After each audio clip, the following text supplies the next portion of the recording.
या देवी सर्वभूतेषु स्कंदमातारूपेण संस्थिता नमस्तस्यै नमस्तस्यै नमस्तस्यै नमो नमः। जय माता रानी की भक्तों, आप सबका सुनीता भक्ति चैनल में हार्दिक स्वागत है। माँ जगदम्बे की कृपा आप और आपके समस्त परिवार पर बनी रहे। आज है 23 मार्च 2026 और दिन है सोमवार का। तो आज है चैत्र मास के शुक्ल पक्ष की पंचमी तिथि। तो आप सभी भक्तजनों को चैत्र मास के नवरात्रि के 5वें दिन अर्थात पंचमी तिथि की हार्दिक शुभकामनाएं।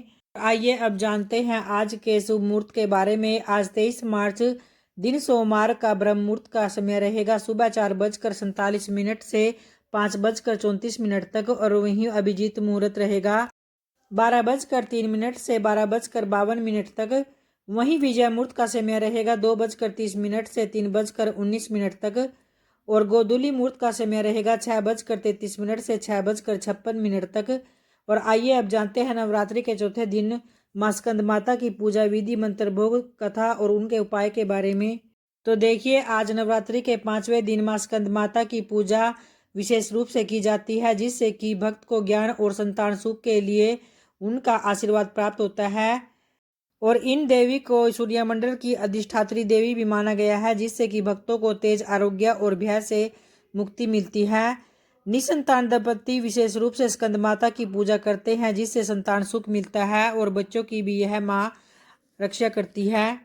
स्कंद माता बुद्धि और ज्ञान की देवी मानी गई है। इनकी उपासना करने से भक्त की एकाग्रता शक्ति बढ़ती है और व्यक्ति संसारिक मोह से ऊपर उठकर मोक्ष की ओर बढ़ता है। माता की कृपा पाने से नकारात्मक ऊर्जा, भय और शत्रुओं पर विजय प्राप्त होती है या कठिन कार्यों को आसान बनाती है। घर में प्रेम, सद्भाव और सुख समृद्धि के लिए माता की पूजा बहुत ही उत्तम मानी जाती है। और देखिए, ऐसा माना जाता है कि भगवान कार्तिकेय का नाम ही स्कंद है, जिससे कि इन्हीं भगवान स्कंद की माता होने के कारण माँ दुर्गा जी के इस स्वरूप को स्कंद माता के नाम से जाना गया है। माँ स्कंद माता को केले या केसर की खीर का भोग लगाना बहुत ही शुभ माना जाता है। तो आज के दिन आपको केले या केसर की बनी हुई खीर से इन्हें भोग लगाना चाहिए। और माँ का प्रिय रंग है पीला।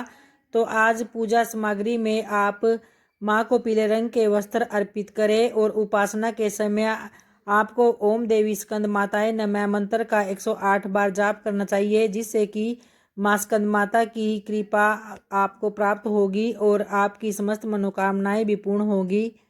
और उनकी एक पुरानी कथा के अनुसार राक्षस तारकासुर ने जब ब्रह्मा जी से वरदान प्राप्त किया था कि उसकी मृत्यु केवल शिव जी के पुत्र के हाथों ही हो सकती है, क्योंकि उसे लगा था कि शिव कभी विवाह नहीं करेंगे और वह अमर रहेगा, तब तारकासुर के अत्याचार से मुक्ति पाने के लिए देवताओं ने भगवान शिव से पार्वती के साथ विवाह करने की प्रार्थना की। और तब शिव पार्वती के पुत्र के रूप में कार्तिकेय का जन्म हुआ।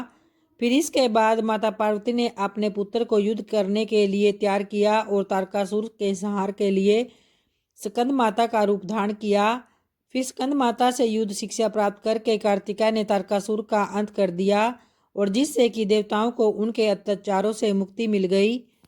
और आइए अब जानते हैं माँ स्कंद माता की पूजा विधि के बारे में। तो देखिए, आज के दिन आपको सुबह जल्दी उठकर ब्रह्म मुहूर्त में स्नान करके पीले रंग के वस्त्र धारण करने हैं।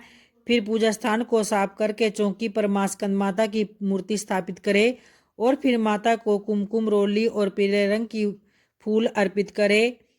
माँ को भोग में विशेष रूप से आपको केले का भोग लगाना है और इसके अलावा आप कोई भी मिष्ठान माँ को अर्पित कर सकते हैं। फिर उसके बाद ओम देवी स्कंद माताएं नमः मंत्र का जाप करें और उनका बीज मंत्र है ओम ह्रीम क्लीम सौमिन्यै नमः। तो इस मंत्र का आप 108 बार जाप करें। तो जिससे कि इस मंत्र के निरंतर जाप करने से ज्ञान, पवित्रता और निस्वार्थ प्रेम की आपको प्राप्ति होगी और माता की कृपा से भक्त की सभी मनोकामनाएं भी पूर्ण होती है। यह ममतामयी माता भक्तों के कष्टों को दूर करती है और उनकी रक्षा करने का उन्हें आशीर्वाद देती है। तो जिससे कि भक्तों, आपको माँ स्कंद माता की पूजा आराधना करने से आप पर माँ स्कंद माता की कृपा बरसेगी और आपकी जो भी मनोकामना है वह भी पूर्ण होगी। तो आशा करती हूँ भक्तों, आपको यह वीडियो की विशेष जानकारी जरूर पसंद आई होगी। अगर आई है तो वीडियो को लाइक और चैनल को सब्सक्राइब करें, ताकि इस तरह की वीडियो की विशेष जानकारी मैं आगे भी आप लोगों के लिए समय से लेकर आती रहूँ। जय माता रानी की। धन्यवाद दोस्तों।